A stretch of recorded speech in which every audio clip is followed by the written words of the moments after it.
So yun guys, araw pala ng prosesyon namin dito sa Legazpi. Ang daming taong sumama kaya ito, makikisama na rin ako.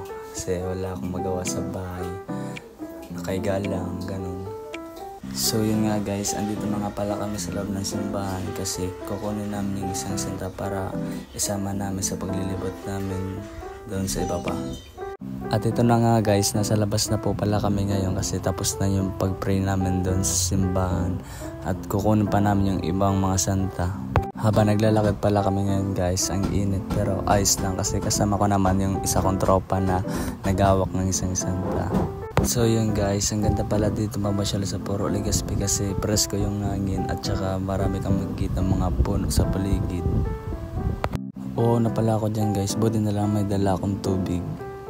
Malapit na pala kami guys sa pupuntahan namin kaya ito medyo nagsisiksikan kami kasi ang dami ng santang nakuha namin at tamang ipakla. At ayun nga guys, nakarating na pala kami ngayon sa simbahan ng Puro para kunin yung isang santa. Medyo nagsisiksikan kami kasi ang daming taong dumadaan.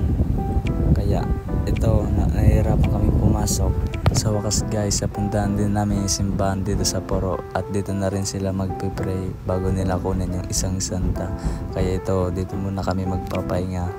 Bali guys, nasa 10 na pala yung nakuha naming santa at dito na rin sila magpipray habang naghihintay kami.